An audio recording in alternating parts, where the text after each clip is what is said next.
இயேசு உங்களை நேசிக்கிறார். பிரியமானவர்களே, இந்த நாள் ஆண்டவர் நம்மளோடு பேசும்படியாய் வேதத்திலிருந்து சில வசனங்களை கூட வாசித்து ஆண்டவர் நம்மளோடு ஈடுபடுகிற காரியத்தை பார்ப்போம். அது பிலிப்பியரின் புஸ்தகம் 2வது அதிகாரம் 4, 5, 6, 7, 8 வசனங்கள் இப்படியாக சொல்லுகிறது. கிறிஸ்து இயேசுவில் இருந்த சிந்தையே உங்களில் இருக்க கடவுது. அவர் தேவனுடைய ரூபமாயிருந்தும் தேவனுக்கு சமமாயிருப்பதை கொள்ளையாடின பொருளாக எண்ணாமல் தம்மைத்தாமே வெறுமையாக்கி அடிமையின் ரூபம் எடுத்து மனுஷ சாயலானார். அவர் மனுஷ ரூபமாய் காணப்பட்டு மரண பரியந்தம், அதாவது சிலுவையில் மரண பரியந்தம் கீழ்ப்படிந்தவராகி தம்மைத்தாமே தாழ்த்தினார்.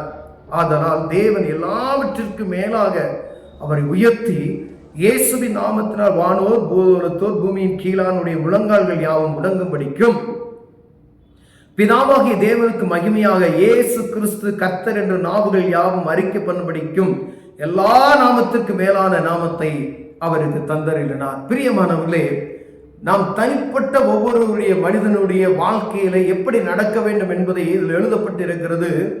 வானத்தையும் பூமியும் அண்ட சராசரங்களையும் சிருஷ்டித்த ஆண்டவர் அவர் பாருங்க, கிறிஸ்து இயேசுவுக்கு இருந்த சிந்தை உங்களில் இருக்க கடவுது. அவர் வானத்தையும் பூமியும் படைத்த சர்வ வல்லமையுள்ள தேவன். அவர் மனிதனுடைய பாவத்தை மன்னிப்பதற்காக இந்த பூமிக்கு மனு ரூபம் எடுத்து வந்தார்.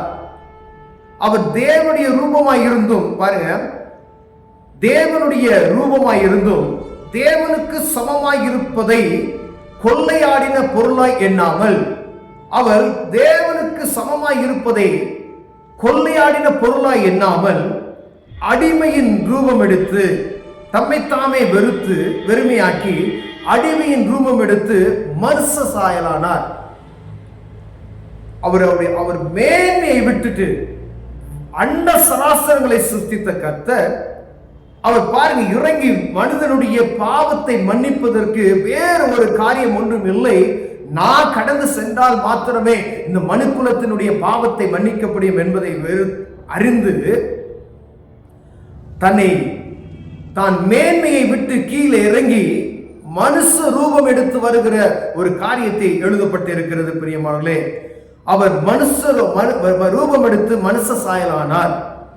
அவர் மனுஷ ரூபமாய் காணப்பட்டு மரண பரியந்தம், அதாவது அவர் மனிதனுடைய பாவத்துக்காய் மரண பரியந்தம் சிலுவையிலே மரண பரியந்தம் கீழ்ப்படிந்தவராகி தம்மைத்தாமே தாழ்த்தினார். இந்த பூமியில மனுஷர்களால் வரக்கூடிய நிந்தைகள், அவமானங்கள், சிக்ஷைகள் எல்லாவற்றையும் ஒரு மாம்ச மனிதனாய் அவர் உருவாக்கின மனிதனை போல தன்னை உருவாக்கி கொண்டு இங்கு காணப்படுகிற அவல நிலைகளை எல்லாம் அவர் அனுபவித்து மனுஷனுடைய பாவத்தை, தான் படைத்த மனுஷனுடைய பாவத்தை மன்னிப்பதற்காய் தன்னையே பலியாக ஒப்பு கொடுத்தார். சிலுவையின் மரண பரியந்தம் கீழ்ப்படிந்தவராய் ஒரு மனுஷன் எப்படி கீழ்ப்படி, நம்ம ஒரு அடிமையானவன் எப்படி கீழ்ப்படினோம், அதே போல சர்வ லோகத்தின் ஆண்டவர் கீழ்ப்படிந்து சிலுவையில் அறையப்பட்டு மரணத்திற்கு தன்னை ஒப்பு கொடுத்து, எவ்வளவு ஒரு தாழ்மையின் குருவம் ஆண்டவர், சர்வ வல்லமையுள்ள தேவன். அதாவது இது இயற்கைக்கு அப்பாற்பட்ட, யாரும் சிந்திக்க முடியாத, அதை விசுவாசிக்கிறவர்கள் விசுவாசி என்று சொல்லப்படுகிறோம். கடவுள் அவர் இறங்கி வந்து ஒரு சாதாரண மனிதனுடைய பாவத்தை மன்னிப்பதற்கு மனித ரூபம் எடுக்கிற ஒரு தாழ்மையின் சொரூபம். அவருடைய சிந்தையை நீங்கள் தரித்துக் கொள்ள வேண்டும் என்று பவுல் சொல்லுகிறதை பார்க்கப்படுகிறது. எபேசிய பட்டணத்துக்கு எழுதும் பொழுது, இயேசு கிறிஸ்துவில் உள்ள சிந்தை உங்களுக்குள்ள இருக்க கடவுது. எவ்வளவு தாழ்மையா இருக்கணும். அதாவது ஒரு ராஜ மேன்மையில் இருக்கக்கூடிய மனிதன் ஒரு கீழே ஒரு சாதாரண ஒண்ணுமே இல்லாத ஒரு குடிசை வீடை கூட இல்லாத ஒரு இடத்துல வந்து அந்த மனிதனை போல மாறி அந்த மனிதனுக்காய் தன்னை ஒப்பு கொடுக்கக்கூடிய ஒரு சூழ்நிலை வரக்கூடிய ஒரு காரியத்தை நினைத்து பாருங்களேன். யாராவது இறங்கி வரும், நம்ம ஒரு அழுக்கான கந்தை ஆடைகள் தடுத்து அவரை தொடுவதற்கு நம்ம என்ன செய்யறோம், யோசிக்கிறோம். அது இறங்கி அவர்கள் அது கொஞ்சம் ஐயரப்படுவோம். அநேக இந்த யூடியூப் சேனல்ல இந்த ஒரு அழுக்கா இருக்கிற மனுஷங்கள்லாம் குளிப்பாட்டி நீட்டாக அவங்கள ஷேவிங்லாம் பண்ணி இந்த இதெல்லாம் போடுறாங்க பார்த்தீங்களா. அவளை பார்க்கும்போது ஆச்சரியம். அவங்க என்ன செய்யணும், அவங்க அப்படியே தெருவில் சுற்றிட்டு இருக்காங்க. அவங்கள பிடிச்சி எப்படியாவது க்ளீன் பண்ணி அதை கொண்டு வந்து அவங்கள சுத்தம் பண்ணி அப்படியே ட்ரெஸ் எல்லாம் மாற்றி அனுப்பி சொல்றதை பார்க்குறோம். அப்படிப்பட்ட இறுதி எல்லாருக்கும் வராது. ஒரு சில ஆட்களுக்கு அதை செய்யறாங்க. அன்னை தெரசா அம்மா அவங்க எப்படி குஷ்டரோகிகளுக்கு போய் அவங்க என்ன செய்ய அவங்களுக்கு பணிவிடை செய்தார்கள். யாரும் செய்ய முடியாத ஒரு காரியத்தை இன்னைக்கு அவங்க என்ன சொல்ல போற்றப்பட்டு கொண்டிருக்கிறதை நாம் பார்க்க முடிகிறது. அதே போல அந்த கிறிஸ்துவின் சிந்தை அவர்களுக்குள் இருந்தது நிமித்தமாய் அவர் அப்படிப்பட்டதான காரியத்தை செய்தார்கள். ஆண்டவர் சொல்லுகிறார், வேதம் சொல்லுகிறது, கிறிஸ்து இயேசுவுக்குள்ள இந்த சிந்தை ஒவ்வொரு மனுஷனுக்குள்ளேயும் இந்த உலகத்தில் இருக்கக்கூடிய அனைத்து மனுக்குலத்திற்கும் இந்த சிந்தை வரக்கடவது என்று எழுதப்பட்டு இருக்கிறது. அப்படிப்பட்ட சிந்தை நமக்கு வந்துச்சுன்னா எவ்வளவு மேன்மைப்படுற, எந்த மனுஷனுக்கு மேன்மை பெருமை எது ஒண்ணு வராது பாருங்க. அதனால் ஆண்டவர் என்ன செஞ்சாரா, ஆதலால் தேவன் எல்லாவற்றுக்கும் மேலாக அவரை உயர்த்தி இயேசுவின் நாமத்தில் வானோர் பூதலத்தோர் பூமியின் கீழானவருடைய முழங்கால்கள் யாவும் முடங்கத்தக்கதான ஒரு கிருபையை அவருக்கு தந்தாராம். பிதாவாகிய தேவனுக்கு மகிமையாக இயேசு கிறிஸ்து கர்த்தர் என்கின்ற நாவுகள் யாவும் அறிக்கை பண்ணும்படிக்கு எல்லா நாமத்திற்கும் மேலாக நாமத்தை அவருக்கு தந்தறினார். உலகம் முழுவதும் அவருடைய நாமத்தை துதித்து எப்பை உயர்த்தி கொண்டிருக்கிற ஒரு மகிமையான ஒரு நாமத்தை அவருக்கு தந்தார் என்று சொல்லப்படுகிறது.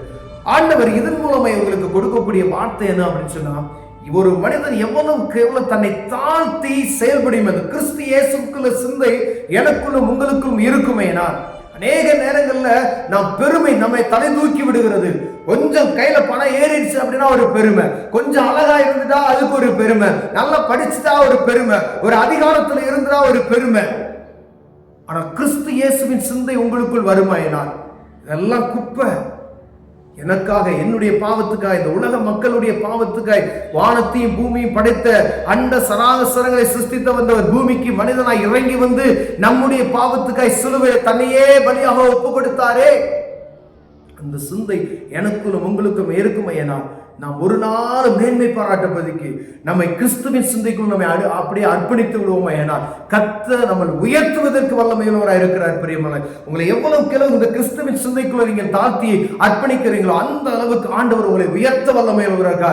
இந்த ஆண்டவராக இயேசு கிறிஸ்துக்கு எல்லா உலகத்திற்கும் எல்லா மனுக்குலத்திற்கும் எப்படி உயர்த்தி வைத்தார், அதே போல நம்ம எவ்வளவு கேள்வ கிறிஸ்துவின் சிந்தையில தாழ்மையை நம்ம நடந்து கொள்கிறோமோ கர்த்தர் நம்மளை உயர்ந்த இடத்துல வைக்க வல்லமையுள்ளவராக இருக்கிறார். கிறிஸ்துவின் சிந்தை எனக்குள்ள வேண்டும் என்று சொல்லி கண்களை மூடி ஜெபம். ஆண்டவரே, அருமையான காலை வேளைக்காய் ஸ்தோத்திரம். ஆண்டவரே, இயேசு கிறிஸ்துவினுடைய சிந்தை எங்கள் ஒவ்வொருவருக்கும் உண்டாகும்படியாக கிருபை பாராட்டுங்க. மேன்மை பாராட்டுகிற எண்ணங்களுக்கு வரக்கூடாதையா, பெருமை ஒரு நாள் எங்களுக்கு உள்ள வராதபடிக்கு என் தேவங்களை காத்து இந்த கிறிஸ்து இயேசுவின் உள்ள சிந்தையை நாங்கள் காக்க எங்களுக்கு உதவி செய்வீராக நான் ஜெபிக்கிறேன். இயேசுவின் நாமத்தில் பிதாவே, ஆமென்.